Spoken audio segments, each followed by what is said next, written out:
Hello, everyone. Welcome into Above My Pay Grade. My name is Eric. Thanks for tuning in. If you could hit that like button, hit subscribe if you haven't already, and if you're super motivated, share this out. Would really help this channel out a lot. Thanks much.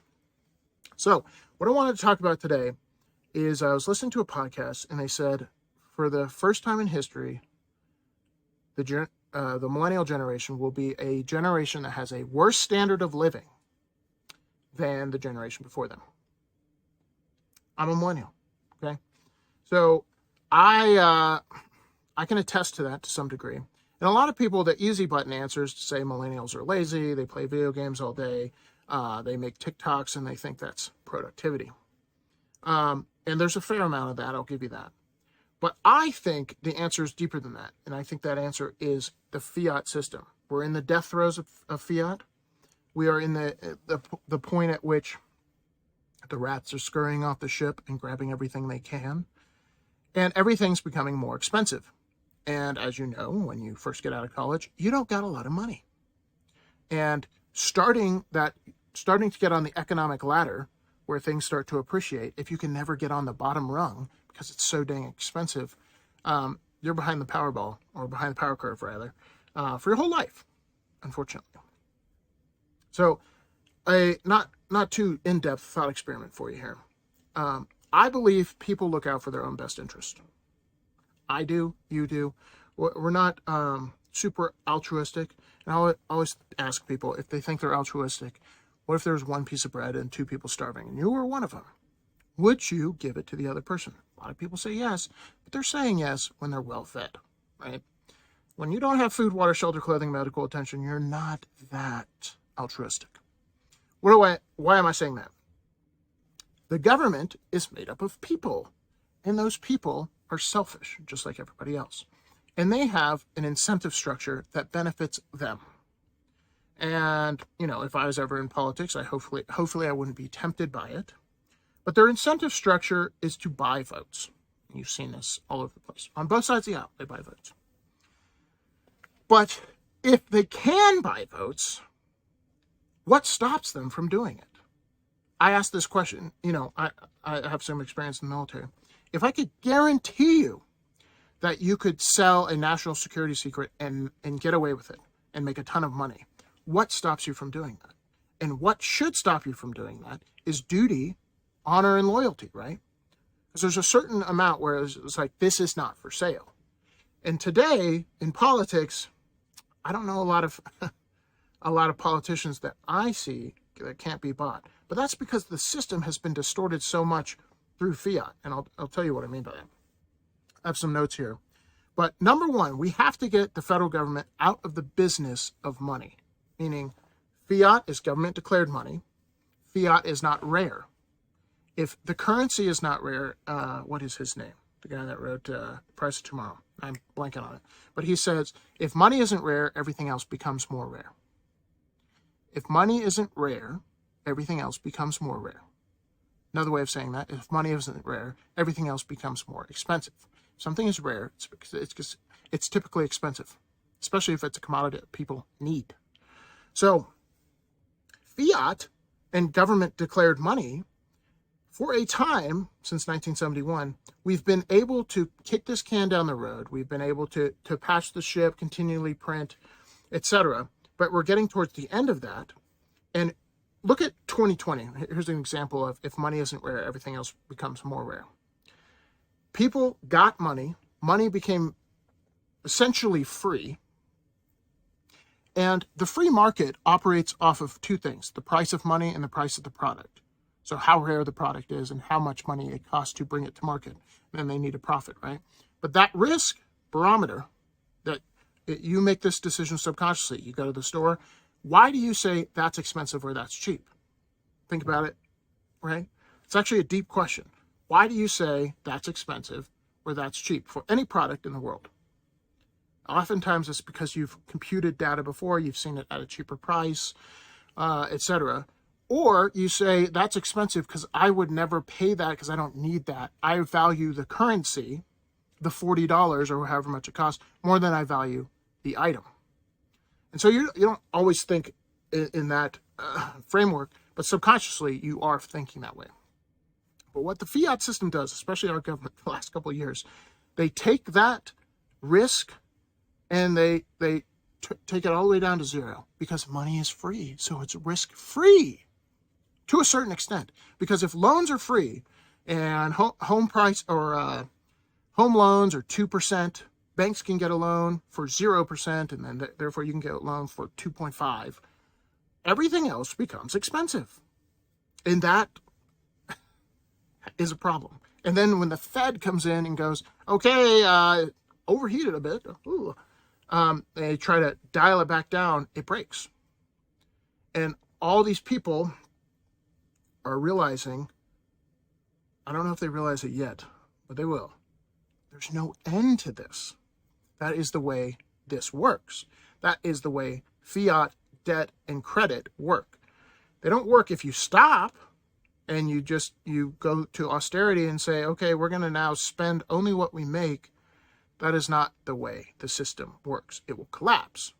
It has to have more free, cheap money. So that's why everything's becoming more expensive and less predictable. You can't really save for the future in that environment. It makes it very difficult, right? So all this economic data, individuals making individual decisions, all comes down to price, right? What is the price of that? But if the price of money, which is one side of the transaction, is broken, then every price is to some degree broken. Sound money also tells you how much does it cost to invest. How many people do you think would have bought an NFT of an ape smoking a cigarette if money was very expensive? My guess is not as many, right? They're looking for alpha. They're looking for a return on investment, and money is so easy. At least loans are easy, and leverage is easy, and all that kind of stuff is easy when it comes to investing. When I say easy, I mean cheap. Then their risk curve, or what they're willing to accept as risk, is a lot higher, right? And so prices go through the roof on stupid stuff like a JPEG of an ape smoking a cigarette. It's kind of sad, but I did a video about this before.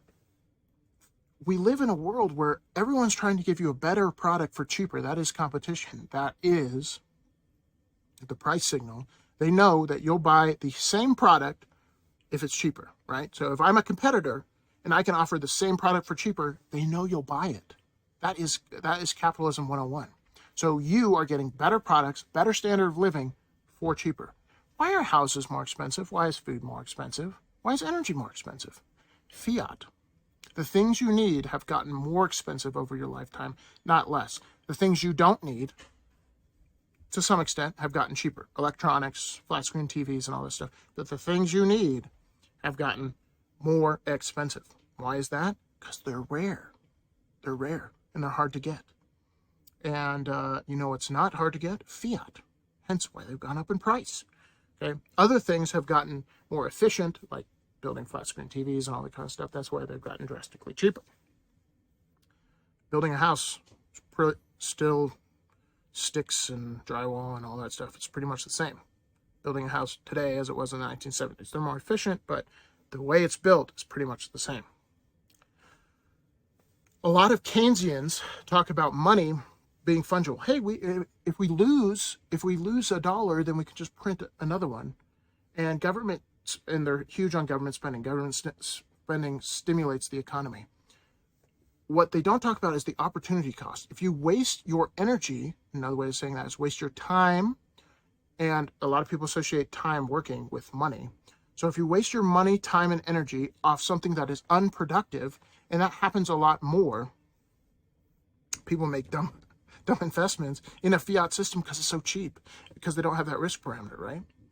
So money, in a fiat system where you can just print it, it's fungible. You lose one, you can print it and replace it. Not so with gold, right? You lose it, that is lost value unless it's found again. You can't just print another one. You got to go mine it, which takes energy, effort. That's why it has a price associated with it. It's rare. Okay. But people look at money as fungible, but you know what is not fungible is the time those people spent doing that inefficient thing. And what brings value to the market, meaning better products for cheaper, higher standard of living for you, is productivity. This is how I live my life. Most people live their life this way subconsciously. How do I automate this process? How do I make this process more efficient and less cumbersome, less of a take on my time, but still have the same product? And technology does a lot of that for us.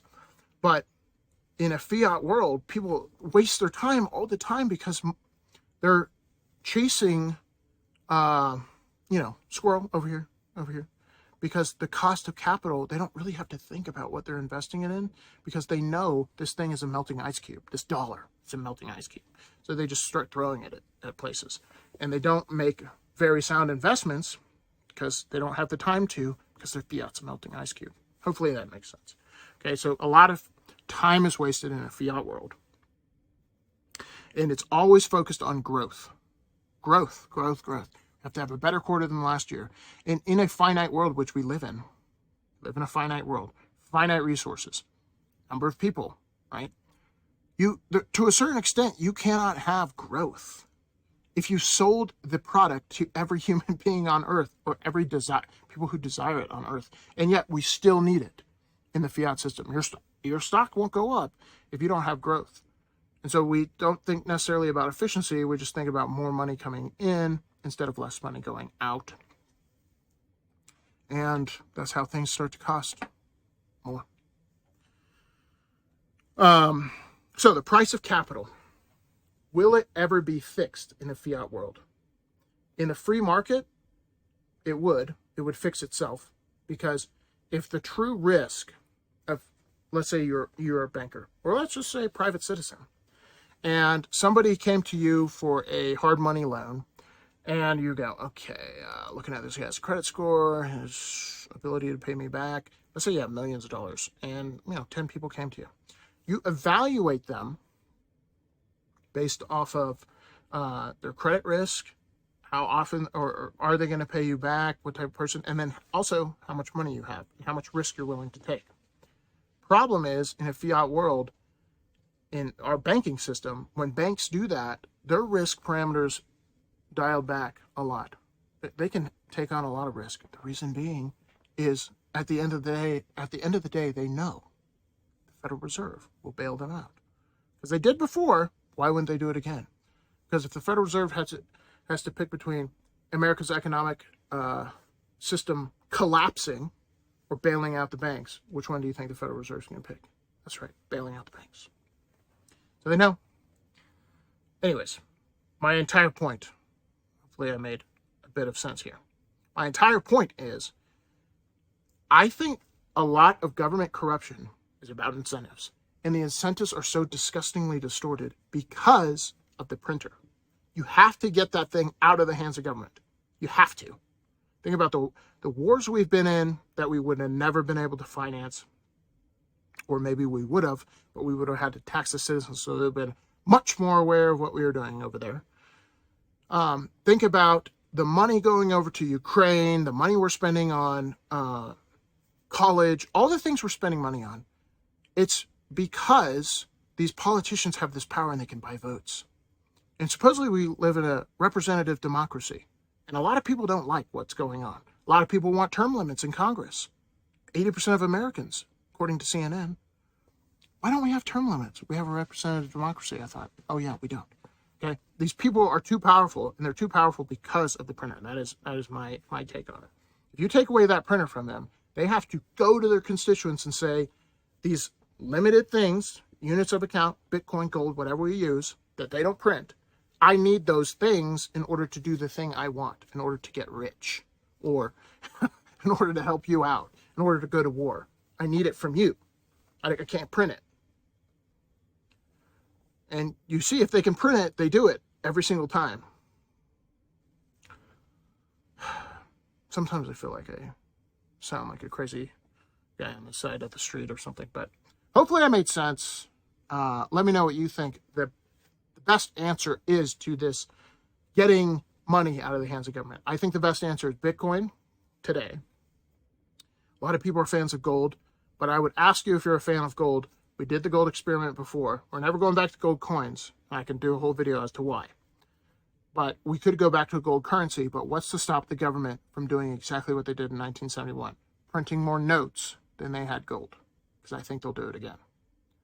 I like gold, but that's why I think we're never to go back to a sound money system where the government can't distort it. If it's gold, it might take time, but they will distort it again, just like they did in 1971. We don't go into the vault and audit them. They promise us, and they lie, right? A lot harder to do with Bitcoin, my humble opinion. Let me know what you think gets money out of the hands of government. Thanks for watching. Thanks for listening. See you guys in the next one. Peace.